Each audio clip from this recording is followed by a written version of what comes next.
So good morning. I have a few thoughts about a radical idea actually for our Congress. And what if there was a law that required Congress to pass every bill that is presented on the floor? Now that seems a little crazy because you got one party will present a bill that the other party doesn't like, but the requirement would be that it has to pass. So they would have to find a way for that bill to satisfy or come in agreement with the supermajority of Congress. So that would require them to compromise on many key points that may, in the bill may be completely different from the way it was presented, just so that it could actually be in agreement. But it still has to maybe some of the spirit, some of the essence, the things that the party that presents it wants to pass. So take for example the Save Act. Okay, this is a very controversial bill that Donald Trump has been President Donald Trump has been trying to push. Democrats are saying this is a terrible bill because it's going to basically make a lot of people not be able to vote. A lot of people that have their citizenship, they're legal, everything. In this country, we've never had an issue to extent with voter fraud and all that stuff that has been able to overturn any elections. It was I think Trump and his administration, they went to court for like 36 trials or something like that throughout the United States for 2020 election. They weren't able to overturn one single election based on their claims of voter fraud. So they're still looking, but so they're now he's trying to push this Save Act.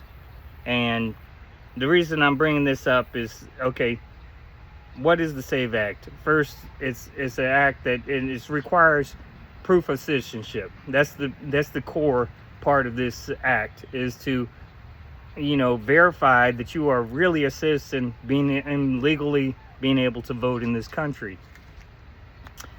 On face value, that seems, why would Democrats have any problem with this? But when you have to go back and get people to go and find their verification documents, that's where the problem becomes. Like, having to find a birth certificate or some people don't even have passports, and so just having proof of citizenship. We don't have a unified really system. We got like Social Security card, but sometimes even I think people that are non-citizens can get Social Security cards or something. So anyways, obviously I don't know a lot about the inner workings of how documentation and stuff like that, but I know we have a fragmented system, and a lot of older people may not have those documents to prove citizenship.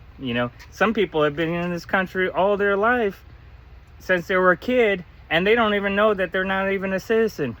And so I came across this one guy that was from Canada originally. He lost his Social Security benefits when he went to retire. He was trying to, get his Social Security check. And they basically said, nope, sorry, you're not a citizen. We're not going to give you any Social Security. And this guy I think maybe he even served, I don't know. But, we got veterans that serve in the military, and they don't even get their citizenship. They don't even know that they're supposed to apply for citizenship after they serve this country and risk their lives.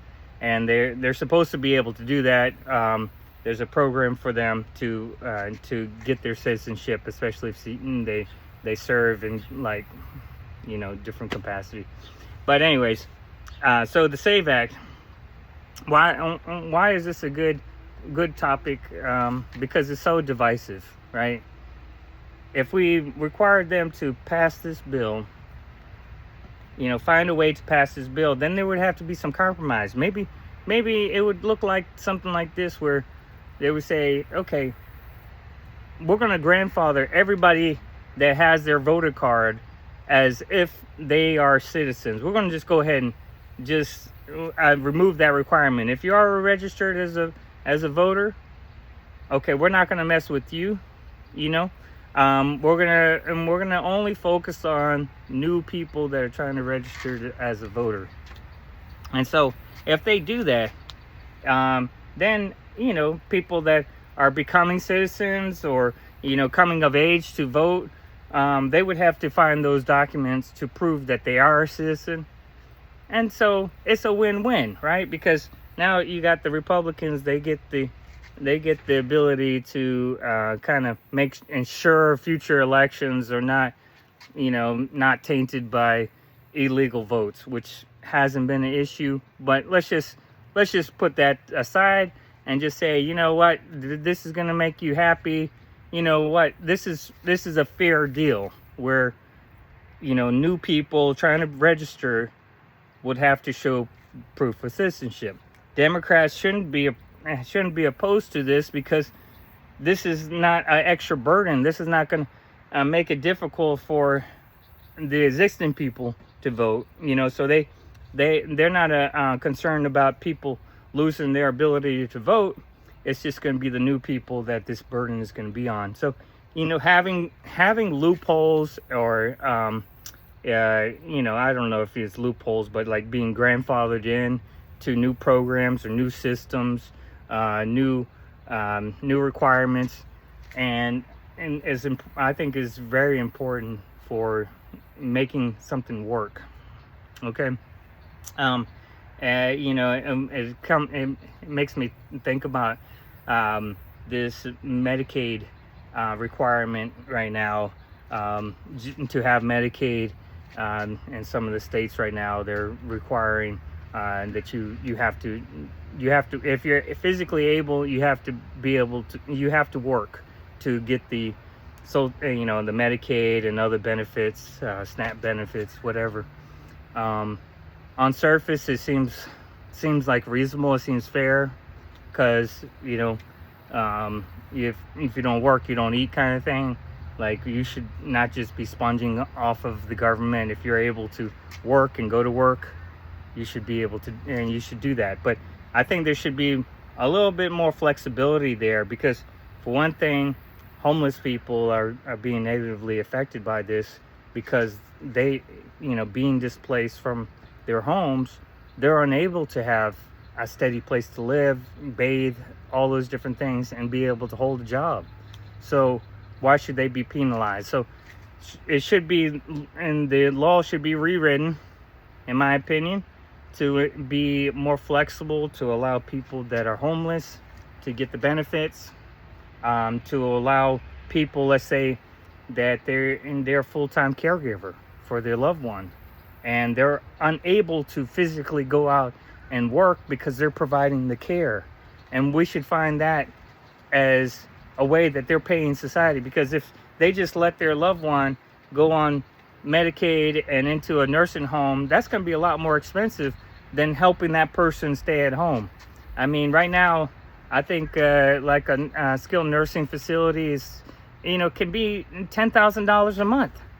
So you telling me that you would rather spend $10,000 a month for someone's loved one to be in a nursing home where they're going to get, poor care, because they're as much as even the greatest nursing home, skilled nursing facility, whatever, has great staff and all that stuff, it's not the same as being loved by loved ones.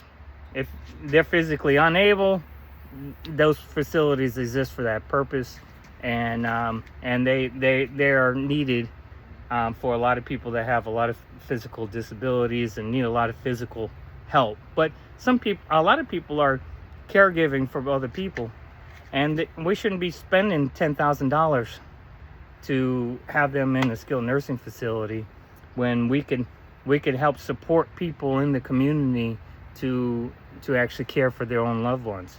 And so maybe that's going to be a little written into the law to be an exception, and maybe even instead of penalizing these people, that we actually financially help them, boost them up, because it's going to cost less than $10,000 a month. I'd guarantee.